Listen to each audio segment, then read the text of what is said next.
hello साथीहरु नमस्ते स्वागत छ तपाईहरुलाई फेरि पनि निम्सा मुक्तन युट्युब च्यानलमा हैन जो हाम्रो टिभी टिभीको तल सोकेस भनौं न सामानहरु राख्ने जग्गा चाहिँ म सफा गर्दैछु आज किनभने पुरा गन्दा भइरहेको थियो नि त अनि आधा भाडा पुरा चाहिँ निकालिसकेको छ सो अब चाहिँ म तपाईहरुलाई सफा गर्छु अनि यहाँ मेरो नाङ्गो बेबी हेर्नु न हजुर देखाउनुस् सिसाको ग्लास हेर्नुस् और ये टूटने भी सक्छ निमसँगले आई बुई निमसँगले बदमास गऱ्यौं के हुन्छ टुट्छ सामान निकालिसकेको छ अब चाहिँ म माथिको निकाल्छु हो यो चाहिँ अब पहिला के भन्छ त्यसलाई आमाहरूले राखेको यो ग्लासहरू हो यो चाहिँ खोलेको छैन बक्समै छ यो चाहिँ अनि यो टोर्चहरू हो यो ग्लासहरू चाहिँ के भन्छ त्यसलाई यसलाई चाहिँ अब हामीले के ग्लास पो भन्थ्यो यसलाई चाइनिज ग्लास भन्छ हामीले चाहिँ यसलाई हो अनि यो ग्लास चाहिँ झन्डा यार झन्डा टुट्यो नि मम्मीको हातबाट यो ग्लास चाहिँ एक समयमा बहुत फेमस थियो हैन हाम्रो यहाँमा चाहिँ अनि अहिले पनि मान्छेले बहुत युज गर्छ मतलब अलग स्ट्यान्डर्ड एउटा छ नि त नि युज गर्छ तर पहिला चाहिँ एक समयमा चाहिँ मतलब बहुत स्ट्यान्डर्ड थियो यो चाहिँ सबै चाहिँ बक्समै छ हो खोलेको छैन के भन्दैछ तपाईले पहिलामा हामीसँग पैसा छैन थियो हामीहरू चाहिँ दोकानबाट काम गरेर चाहिँ पैसा पाइन्छ थियो पहिलामा पैसा भयो पहिलामा थोरै खत्तम भयो पहिलामा फेरि दोकानमा काम गर्छ कसको दोकानमा काम गर्थ्यो मेरो मम्मीको और फेरि पहिला पैसा हुन्छ थियो फेरि कनी खत्तम यो चाहिँ गडफादरको ग्लास रहेछ यो वाला ग्लास चाहिँ हैन अहिले चाहिँ हैन भयो होला 1-2 साल नयाँले ल्याएको थियो नि त यो ग्लासमा चाहिँ भियर चाहिँ यति देखान्छ तर मतलब त्यो सायद भित्र कुछ गरेर हालेको होला नि त उनीहरूले यति देखान्छ अनि नर्मली यस्तो हेर्दाखेरि चाहिँ गिर्दैन के त्यो भियर चाहिँ यस्तो ग्लासमा हुन्छ त्यो चाहिँ यो चाहिँ वाइन पिने ग्लासको कसलाई वाइन पिनु चाहनुसै हुन्छ नि त सरी ल अघि मैले जो तपाईहरुलाई चाइनिज कप भन्ने नि त्यसलाई चाहिँ हामी ड्र्यागन कप भन्ने मलाई यो ग्लास हेरेर चाहिँ याद आयो पेला इट्स अ कटोरी गाइस सबसे क्यूट हैन कप भन्ने चाहिँ यो कप हो हैन यति प्यारा गरेर हेर्नु बुझ्छ होला हेर्नुस् त यति सानो गरेर नि यति प्यारा छ नि अनि यहाँ चाहिँ मटका वाला कप रहेछ ब्राउन आमा घरमा चाहिँ नि यहाँ चाहिँ चम्चीहरु रहेछ पहिला चाहिँ हो त्यहाँमा चाहिँ हाम्रो आमा घरमा चाहिँ अब यसो हुन्छ नि त अब दिदीहरु आयो भनेर मतलब हाम्रो घरमा भनेर हैन र सबैको घरमा हुन्थ्यो पुरा अब दसैँ आउनुको लागि 10-15 दिन छ सबैको घर पेन्ट मार्ने यसो सकेस छ नि त यिनीहरुको भित्रको सामानहरु सबै धुलाउने मतलब घर पुरा के भन्छ त्यसलाई सफा गर्दै असै आयो भनेदेखि लाइक मतलब अलग खुसी लाग्ने के त्यो टाइममा चाहिँ अहिले पनि खुसी लाग्छ तर जस्तो मतलब त्यो टाइमको खुसी थियो नि त्यो टाइमको खुसी र अहिलेको खुसी चाहिँ लाइक डिफरेन्ट हुँदो रहेछ हैन त्यो टाइमको खुसी चाहिँ एकदम हुन्छ नि अब नयाँ कपडा पाउँछ अब यो त्यो ह्यान तेन यस्तो भन्दाखेरि बहुत खुसी लाग्थ्यो त्यो टाइममा चाहिँ हो अहिले पनि बहुत खुसी लाग्छ तर अहिलेको खुसी चाहिँ लाइक अलिक अलग छ त्यो भन्दा अब त्यो टाइममा सानो भइरह्यो होला त्यस्तो खुसी भएको हैन दसैँ आउँछ टिका लाउँछ पैसा पाउँछ यस्तो हुन्थ्यो कि मनमा चाहिँ ओहो अब त दसैँ आयो टिका लगायो 100 रुपैयाँ दियो भने भी मतलब बहुतै खुसी के त्यो टाइममा 10 रुपैयाँ इभन हुन्छ नि अब सबैले त सेम दिँदैन नि त अलग हुन्छ नि त अनि कसैले 100 रुपैयाँ पनि दिँदैन हुन्छ नि धनी भयो हामीहरू यस्तो टाइपको लाग्ने के अनि मामा घर जाने बहुत राम्रो लाग्थ्यो त्यो टाइममा तर अहिले हाम्रो मामा छैन मतलब अब यो दुनियाँमा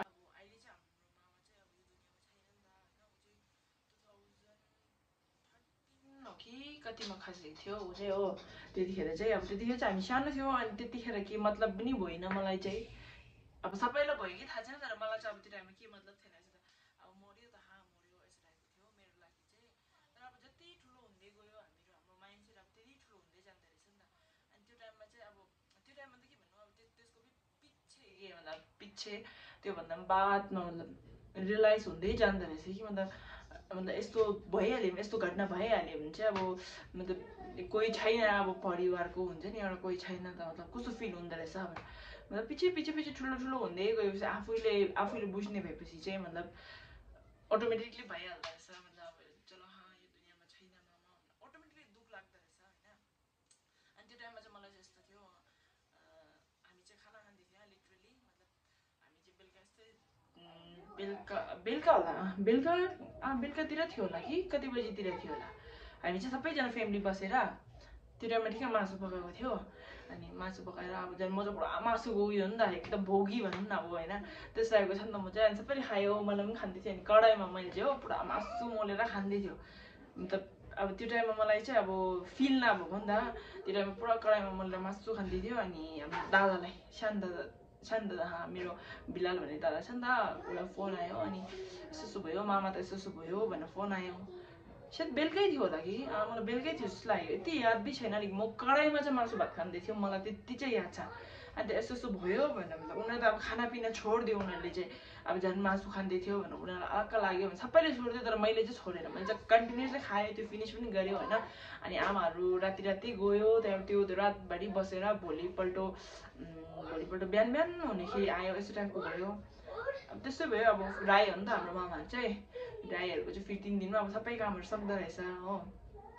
अनि त्यस्तै हो अब त्यो टाइममा चाहिँ मलाई केही पनि फिलिङ थिएन मामा मऱ्यो मऱ्यो त्यस्तो टाइपको थियो तर अहिले सोच्दाखेरि चाहिँ मतलब एकदम दुःख लाग्छ मतलब त्यो पलहरू नि मतलब अब मामासँग बिताएको पलहरू हुन्छ नि अब मलाई चाहिँ बहुत माया गर्थ्यो मलाई चाहिँ कमली भन्थ्यो किनकि मेरो नाम चाहिँ कमला हो नि त मतलब अब सबैले कमला भन्छ अनि मेरो नाम चाहिँ मामाले चाहिँ कमली पनि होइन कमली राखेको थियो मैजीले पनि मलाई अहिले कमली भन्छ तर अब त्यो वर्ड चाहिँ मतलब बहुत मिस गर्छ मैले चाहिँ होइन अब त्यसो हुन्छ नि त म चाहिँ जब अब मामा चाहिँ जिगाउ भन्ने ठाउँमा बस्थ्यो अनि हामी चाहिँ गच्छम भन्ने जग्गामा अनि मामा चाहिँ जब बिरु पायो भने मतलब गच्छम आउँथ्यो अनि कहिले चाहिँ म त्यहाँ बस्नु जान्थेँ नि त घरमा अनि मामाले भन्थ्यो माइजूलाई कमली आएको छ कुखुरा काट भनेर हो अनि म चाहिँ एकदम खुसी भएर हुन्थेँ अब मासु खानु पान्छ लागेको नि त मलाई चाहिँ पुरा खुसी भएर जान्थ्यो म चाहिँ मामा घरमा गएर बस्थ्यो नि 2-3 दिन बस्थ्यो फेरि मामाले पुऱ्याइदिन्थ्यो त्यो टाइममा बस हिँड्थ्यो नि त अनि त्यो टाइममा इजी थियो मतलब जानु आनुको लागि अहिले त अब त्यहाँ बसहरू चल्दैन अब आफ्नो प्राइभेट गाडी चाहिँ जान्छ नि त जानु त अनि त्यस्तो थियो अब जति याद भएको मेमोरीहरू चाहिँ मतलब राम्रोवाला मेमोरी थियो हुन्छ नि अब मलाई मामाले यसो बसमा बसाएर लान्थ्यो नि त अनि बसमा बसाएर लान्थ्यो यसो काखमा राख्थ्यो भले सिट खाली हुन्थ्यो तर मामाले मलाई काखमा बसाएर लान्थ्यो मलाई त्यो बातहरू चाहिँ अहिले पनि याद छ अनि अब त्यो कुखुरा काट यसो भनेकोहरू हुन्छ नि अब बहुत माया गर्थ्यो लेकिन मामाले चाहिँ मलाई आमा खस्दाखेरि चाहिँ सायद म यस्तै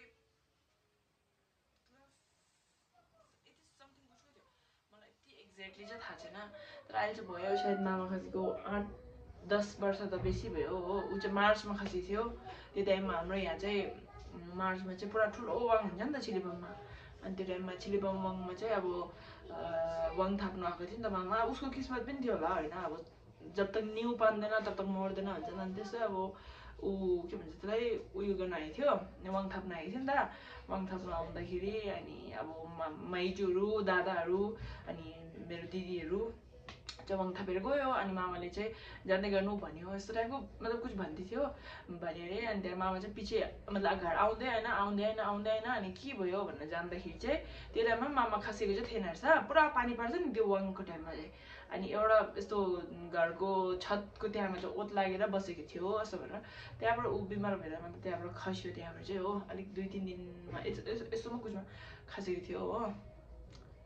त हेर्नु न अब मैले के बात गर्दै कहाँमा टपिक लाग्यो हो तर के भन्छ त्यसलाई जो भी भन्यो आई मिन लाइक अब भइले हामीले देखाउन सक्दैन त्यो फिलिङहरू होइन तर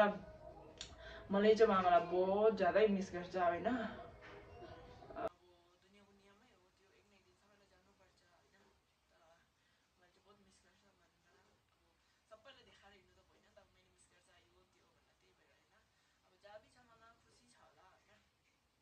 त्यही हो लु गाइस बात लु सफाको तर्फ लागौँ न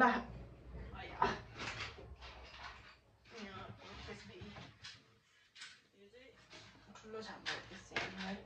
यो चाहिँ हो यति सारा भाडा भयो है यहाँ फ्लोरमा त यो ट्रे चाहिँ मैले दोकान खोल्दाखेरि मेरो म चाहिँ नि त्यो टाइममा एकदम एक्साइटेड थिएँ नि त म चाहिँ दोकान खोल्दाखेरि म यो सामान लिन्छु यो चाहिँ मेरो फर्स्ट ट्रे हो है दोकानको यो अनि के छ हो लाइट पनि गएको थियो बल्ल आयो लाइट पनि यही गाइस यो चाहिँ स्यान्डविच मेकर हो भन्नु त पर्दैन सबैलाई थाहै छ होइन यो चाहिँ मैले निम्सङको लागि लिएको थिएँ स्कुलमा कहिले ब्रेडहरू हुन्छ नि अब त्यस्तो गर्नुको लागि यहाँ यस्तो खालको बाटीहरू बाटी मिन्स कटोरीहरू के भन्छ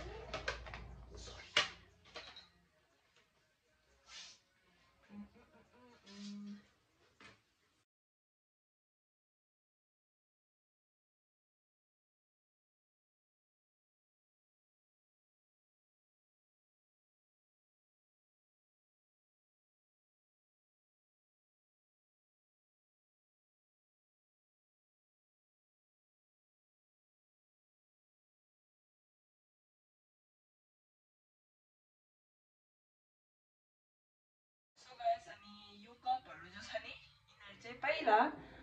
आर्मानको बर्थडेको गिफ्टहरू नि दिनु पहिला पहिलाको यहाँ कति मजाले रहेछ अहिले त आमाहरूले पुरा यो चाहिँ बर्थडेको उसको टोटल 5 भन्दा पनि आज त्यो निम्जाङले जुटाइदिए 5 छ अहिले चाहिँ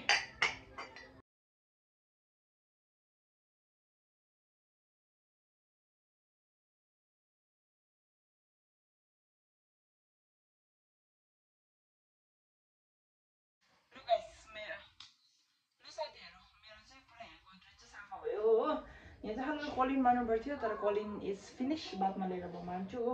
भित्र चाहिँ एकदम ड्राइङ सफा भयो हो भाँडाहरू पनि अनि यहाँ पनि एन्ड यो जग्गामा चाहिँ हो अब टिभी भयो नि यहाँ पनि हमेसा सफा गर्छ लेकिन कहिले तेल राखिन्छ कहिले टुथपिक के मलाई हो यति नै